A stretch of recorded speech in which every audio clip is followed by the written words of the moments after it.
A small business in Nairobi that began as a party supply outfit has expanded to serve restaurants and supermarkets, moving more than a ton of ice a day, while their custom-made ice sculptures decorate State House events. It's an entrepreneurial success story, but Betty Mbite, office manager of the Iceman Company, says the limits of the country's power supply puts the business in jeopardy. Sometime last year when we had about 3 days without power and we couldn't operate at all. Yes, because the machines need power, the cold room needs power, and no one can go on without any power. To keep their swans cold and to keep their customers happy, the Iceman needs a 24-hour supply of power. But relying on Kenya's grid is proving costly, says Mbite. It is a difficult business, especially if the power is high, because everything you make goes to the power. Yes, we pay back to the government for power. The number one cost for this business is power. No power, no ice. But the problem is in Kenya and across much of Africa is that power is often inaccessible, expensive, and inconsistent. So the continent's leaders are trying to find ways to make power more accessible so that the business environment can heat up. Africa is facing enormous power challenges. Some 600 million Africans have no access to electricity at all. That's 60% of the population.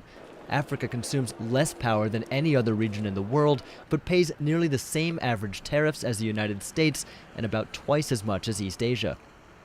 Speaking at the World Economic Forum in Davos, Switzerland this year, African Development Bank President Donald Kaberuka said energy shortages are holding countries back.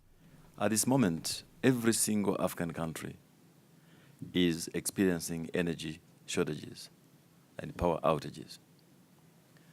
That is costing the continent 2% of GDP. In fact, an African leader says that we are a continent of miracles. If we are growing at 5% without enough electricity, think of what we could do if we had enough electricity. The African Development Bank says weak infrastructure is the biggest challenge to electricity distribution. Even richer nations like South Africa and Nigeria have fallen behind because of a lack of investment in power generation. While each nation presents its own challenges, Kaberuka says increasing the trade of energy across borders may help to create more consistent supplies and bring down prices. It is not possible for our individual 54 countries to have energy security from their own domestic resources. We have to create viable regional markets for power, and that is possible.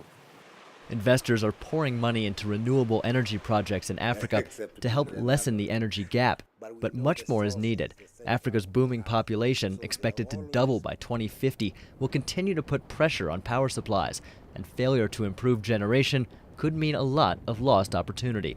Gabe Joselow, VOA News, Nairobi.